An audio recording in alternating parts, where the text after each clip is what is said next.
might have seen on the Vacation Bible School video that shared with the young people that the number one reason why you have any program at a church, whether it's junior church, Sunday school, worship hour, sing music, pray, come together in fellowship, is so that someone might give their life to Jesus Christ. I know that Jason Miller had been thinking about making a decision for quite some time. I know that throughout this year, he's had a heavy heart, been doing a lot of soul searching. When you're a minister and you preach, I get to look at everyone from this perspective many times. You don't get to see that looking this direction where someone's holding on a pew and can't let go. You can see the Lord telling them to go forward, but they just can't let go of the seat in front of them. You can see someone with tears in their eyes and they're being moved by the Holy Spirit to search their hearts. And throughout this past couple of years, I've seen Jason search his heart while I preached, as he lost his father, as he had been through difficult things. But the biggest part, just searching his own heart. And he came up to me the other day and he says, "Hey, don't tell my wife, but I want to surprise her and I want you to baptize me out there at the swimming pool at VBS." And I thought, that's good stuff. That's why we do it all. That's worth all the effort. That's worth every cookie. That's worth every person, all the work to serve the food, to clean the floors. It's worth all the effort. Right there, Robin. If you say, why am I a VBS director?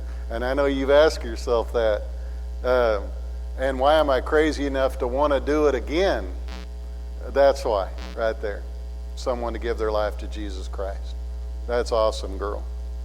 You know, and on that note, when I was out at Rodeo Bible Camp with the young people, preaching to them in Garden City this summer, I told them that there are going to be certain circumstances in your life that you're going to make a lot of decisions. But there are certain decisions bigger than other decisions in all of our lives. And that is true. You can examine it yourself. When you decide to become a Christian like Jason did, that is a time in your life where you're going to call upon God. Is this the right thing for me to do? There's a lot of things out in this world that people want us to do. And when a person makes a willful choice that's from the heart to want to follow God and go a different direction and against the way a lot of the world thinks, you're going to call upon God and you're going to have a talk with Him about, hey, is this the right thing for me to do? Are you real, God? You know, you're going to ask yourself a lot of questions, and you're going to call upon Him. And one of the biggest decisions that you will ever make in your entire life is when and if to give your life to Jesus Christ. When and if you decide to get married will be one of the greatest decisions a person will ever make. In those moments, somewhere in there, you will call upon God. I remember baptizing a guy one time in Missouri. He was about a foot taller than your brother, and a big fella, a farmer, and her dad had said, "You can marry my daughter as long as you're a Christian." And he had thought about it, prayed about it, thought about it, prayed about it, never did it. And the day before the wedding, he pulled up to my office and said, "Are you busy?" And I said, "Well, what do you need?" "I got to get baptized." I said, "Well, you've ran it right down to the last moment, haven't you, big boy?" "Yes, and it's eating me up inside. We got to go out. There's a creek where my grandpa got baptized. Can we go out there?" So we drove out, waded through the weeds, got down to a creek. I couldn't find a very deep hole in this creek. And this is a big man. It was about this deep. I said, "I tell you what, here's the deal. I'm going to be able to get you under, but you're going to have to help me to get you up." But we can get this done. And what was he doing? Well, through that time, he had searched his heart. It's a big decision. He knew it. He was coming to call it. Getting married was a big deal. It was important to him to do the right thing, and he came calling to God. In those moments, God, am I doing the right thing? There's a lot of people on this planet. There's a lot of people you can have relationships with. Am I going to tie myself down? No one else forever. This is it. This person, I'm coming calling. When we look at vocations in the world and try to choose what to do, there's so many millions of things that we could do with our lives. That's confusing. And we come calling to God saying, I don't want to waste my life doing something that I don't want to do. I want to make the right decision in what I want to do in my life every day. And God, I need some help to sort all this out. And I told the young people we were talking about this. In fact, I had interviewed the young people when I did this. And on this last point, I brought up Allie Miller, and I interviewed Allie, and I started asking her questions in front of the other kids about death, because one of the greatest decisions we'll ever make is, we'll come calling to God when we know it's time for death. In those moments, saying, God, I need to have a talk with you. I want to be in good standing with you before I die. And you trust me, this is what you will say on your deathbed. I've never been on mine, but I've held the hand of other people who have been. And they're not saying, do my chores and check on the dogs and go down and get me some groceries and make sure the bread didn't moldy and all that stuff. What you're going to say on your deathbed is, hey, listen, tell my family that I love them, and am I in right standing with God? That's it. And so I asked Allie, I said, Jesus said the greatest way to show love is that you would lay down your life for someone, that you would face death for someone. He said, would you die for your brother or for a friend, or would you die for your parents? And of course, Allie was just yes. And what stunned the director of the camp was I said, would you die for the kids here at the camp? She goes, without a doubt. And she never even blinked her eyes. I actually wasn't ready for that. I thought she might say, well, and it kind of caught me off guard. And I said, would you die for an enemy? And she said, I guess I would. And boy, for a teenage girl, the director of our camp, he was really moved by that. He said, man, I have been really thinking about that, what that girl said. He said, that was pretty powerful.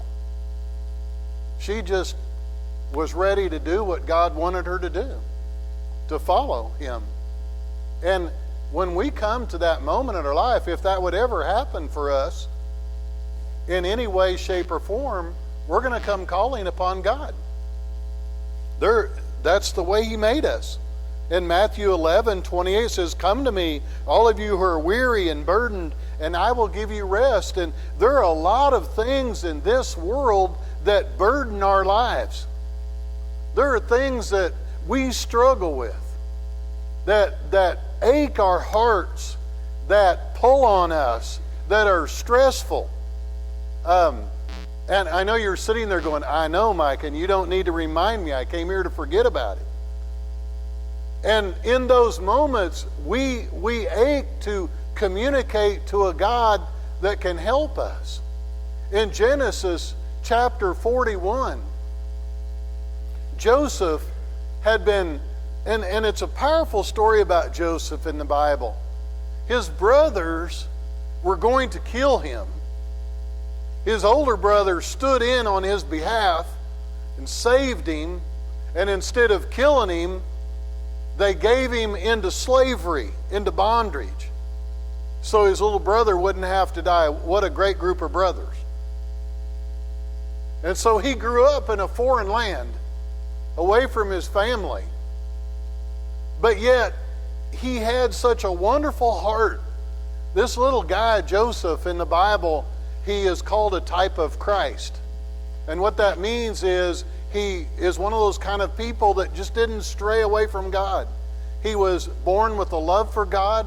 He had a heart for God. He wanted to serve God until the day he died, he did. He just didn't sow any wild oats, didn't go a different direction. He's called a type of Christ, along with Daniel and a couple others. Joshua is one of them. And Joshua is the Old Testament name of Jesus. Yahshua. Yahshua. That's what Jesus' name was in the New Testament.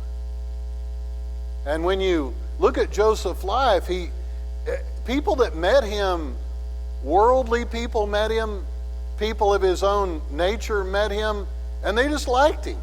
He worked hard. He loved God. He didn't follow the worldly ways of people. He was devoted to his God, and people saw that he benefited from that. And he was put in charge of a prison where he was a prison inmate. I mean, how many people get that? I mean, even the people running the prison trusted him so much, they put him in charge of being one of the people running the prison. And during that time period, Pharaoh, the leader of the people, a very evil man, he had a dream. And in this dream, that it showed that 7 cows were coming down into the river. And they went into the reeds, and they were fat cattle. They were well fed. They looked good. And then there were 7 others that were scraggly and gaunt. And all of a sudden in the dream, they ate the other cattle. Sometimes dreams are weird. And then in the same dream, he dreamed that a head of grain on one stalk had 7 heads. And there was another stalk that the grain wasn't very good and it was thin, and it ate that grain. And Pharaoh was struggling with this dream. And he called in all the magicians and all his supposed wise men, and they were worldly in their thinking of their human wisdom could help this leader, and he couldn't get any help and he couldn't get any answers. You ever gone to the world with all your struggles? They say they're all our friends. They have all the answers. And here we are needing God. We're hurting in our life. We're beat up. We need help. And the world isn't giving us any answers. It wasn't giving Pharaoh any answers either. And all of a sudden, and I don't know how Joseph met these really winners of guys. First these brothers, then these guys he meet in prison. They said they'd help him out. And the guy gets his job back, this cupbearer. He said, hey, gosh, I met a guy about 2 years ago that I said I'd help out. There's this Hebrew guy in prison that he can interpret dreams. And I was supposed to help him 2 years ago. Yeah, what a great friend. Joseph never did complain. And they come to him and say, hey, the king wants to see you. He hears that you can interpret dreams. And so they clean him up. The scripture says, I'm roughly paraphrasing to get where I want to go. They shave him up, clean him up, and bring him presentable to the king. And that's where I want to be for just a moment. And so at that point, in verse 14 of Genesis 41, so Pharaoh sent for Joseph. He was quickly brought from the dungeon. When he had shaved and changed his clothes, he came before Pharaoh. Pharaoh said to Joseph, I had a dream, and no one can interpret it. But I have heard of you, that when you hear a dream, you can interpret it. I've seen how you live. People who know you say that you're connected to a God. This Jehovah God that you live for. And they've seen how you live and what you eat and how you do your life and how you worship Him. And you seem to be an upstanding, wonderful young man. And I've met some other people, and evidently they're not so upstanding. He's comparing him to other people and the power they have in their life. And he likes what he sees, and so do other people. And so he's going off of what people have said. You're going to live in a worldly world as a Christian. And we're all products of this world. And many of us have been burned by this world. We didn't like what we saw, but we met someone who knew Jesus. And we decided we wanted to look into it. Jason Miller, he met some people who knew Jesus. And he wanted to look into it. And he liked what he saw compared to what the world had to offer. You see where I'm going? And many of you have done the same thing. Here's a very worldly man, Pharaoh, asking for Jehovah God's help. There are certain times in your life, no matter who you are, you're going to come calling to God. I don't care how tough you are. You're going to come calling. And I love what Joseph says. I can't interpret your dreams. Well, then what are you doing here? Isn't it interesting what he says? Joseph says, I don't interpret dreams, but I pray to a God who can.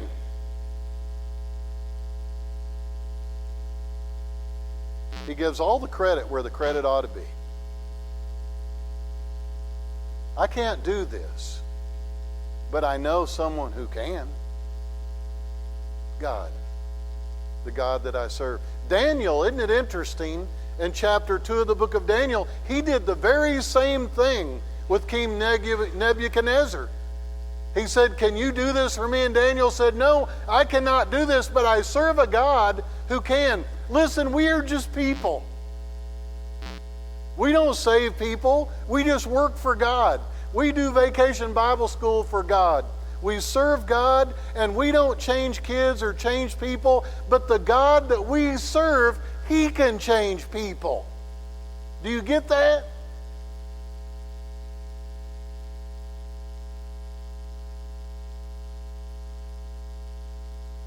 When someone first asked me to preach, said, I'm not interested in preaching. I just came here to play baseball. Well, why don't you want to preach? I don't have any magical powers. All right, you got to have magical powers to be a preacher. I'm not a rabbi. I'm not a priest. I'm going to a Christian college to play baseball. You don't have to have magical powers to preach. You don't? No. You just need to be who you are. But the God we serve has the ability to change people's lives. And probably for the first time in my life, I ever started to pay attention. You mean you can be a minister and be ordinary?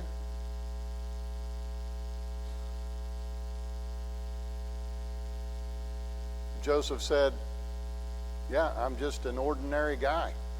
The God I serve, He can interpret your dreams. I'm just ordinary Joseph. That's interesting. Pharaoh, what was wrong with him? You ever gotten up in the middle of the night and you can't sleep because your heart is troubled? When's the last time you slept all night from the time you went to the bed, the time you got up and had peaceful sleep and didn't have a troubled heart? He was running a kingdom, but he was a worldly man, and he had a troubled heart and things running through his mind. Sound a little bit like some of you? He wanted some answers about how can I find something more peaceful in my life and get rid of all this stuff that keeps waking me up in the middle of the night. And no matter what the conditions, Joseph always lived for God.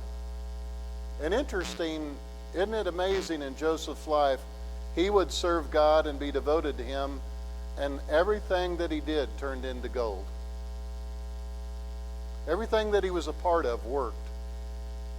Why? because he was obedient to God with everything that he ever had. And God always blessed him. Isn't that what we'd like to have in our lives? Yes, we would love for God to bless us, but it comes at a price of obedience to God and following him with our hearts and devoting our lives to him. And he did, and it worked, and now it becomes a point of ministry for him. So he interprets the dream for Pharaoh. Interesting what happens.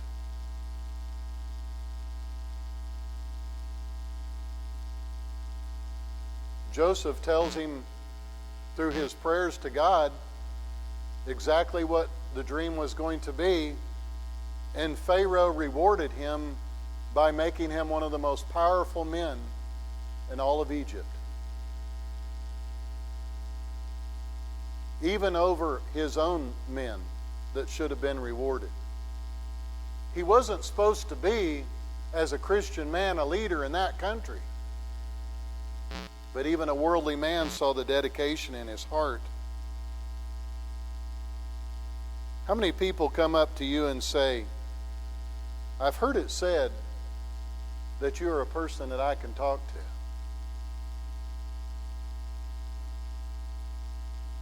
I've heard it said that you have this connection with Jehovah God, and I can trust you. If I were to tell you my heart, can you help me? And we say, you know what? I'm just an ordinary person, but the God that I serve, he can help you. As a minister, I have written in the cover of my Bible, this is too much for me. People come and want you to pray with their loved one when they're dying. Sometimes I leave the hospital and I think, why am I here doing this? Why does someone want me to pray with their loved one that has 10 minutes to live? What's the difference in my words versus any man in this hospital's words? This is too much for me.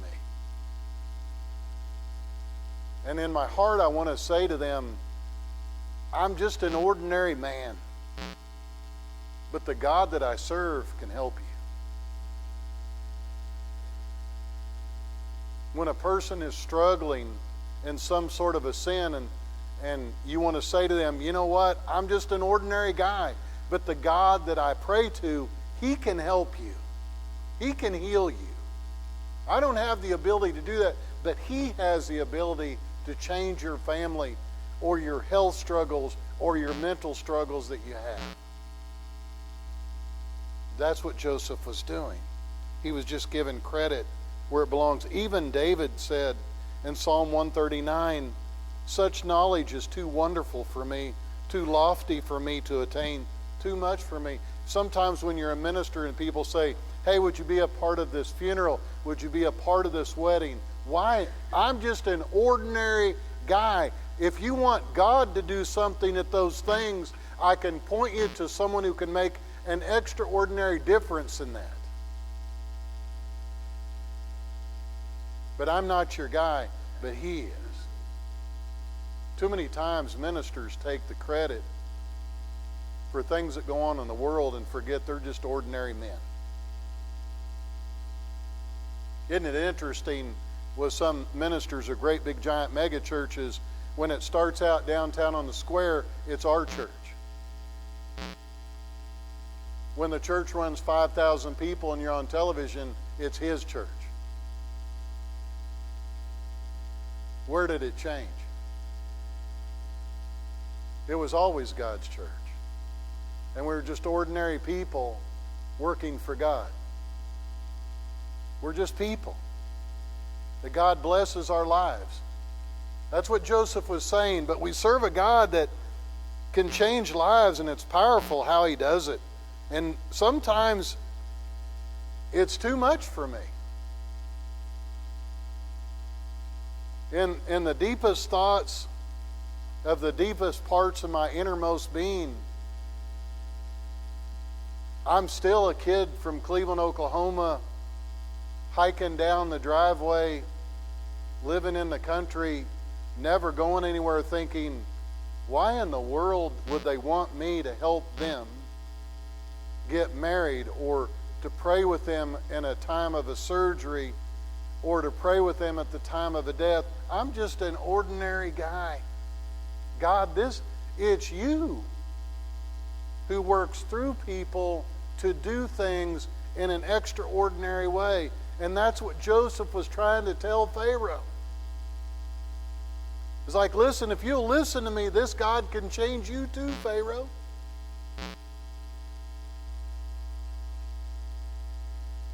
When kids come to Vacation Bible School, what we're wanting them to understand is no matter what baggage may exist in their lives, no matter what may exist in their world, they can leave here being introduced to a God that can change lives, and He can be with them every step of the way throughout their life if they would just trust Him.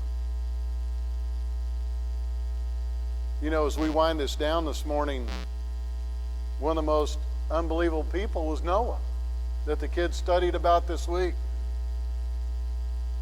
How many have ever gone to a church for 120 years? Most of you won't. I've known some people live over 100. I've had one guy that was 105. And boy, it's tough to go see him in the summer because he had his house on about 100. Noah preached for 120 years and never had one person ever come forward at the invitation hymn. Would you be a little discouraged? Go home on about year 80. Cindy say, why are you discouraged, Mike? My sermons must not be any good because we haven't had a decision in 80 years. I'm thinking about cashing it in. And Noah just kept preaching. And he preached about it's going to rain. And did you know that they didn't even know what rain was because it had never rained before? In the early part of the world, God, remember, He gave moisture to the planet and it didn't need it. So they had no concept. He's preaching to them about something they didn't even understand. Why are you building a boat? Because it's going to rain. It doesn't rain here. It's like living in the panhandle of Oklahoma. They say during Noah and the flood, they got a sprinkle.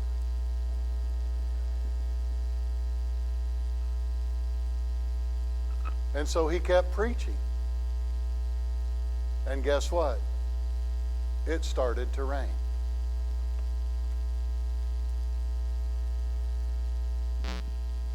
Noah was a powerful man of faith. And for us to live as Christians in this world, we have to be men and women of faith and believe in a God that can change our lives and that He can change the lives of the people that we run around with and the people in our families and the people in our communities that we don't even know, that we serve a God that can change lives. But we have to trust Him. And when I talk to the kids about making powerful decisions, one of the biggest things is trusting God and having faith. Believing that He can help me if I would trust Him with all of my heart, all of my soul, and all of my strength. Joseph showed all of us in the Bible how to live this way. So did Noah. And in order for you to give your life to Jesus Christ, you've got to believe Him the same way that they did. Give Him everything that you've got and let Him pour everything back into you. This morning, maybe you have a decision to make as we stand and sing our invitation hymn.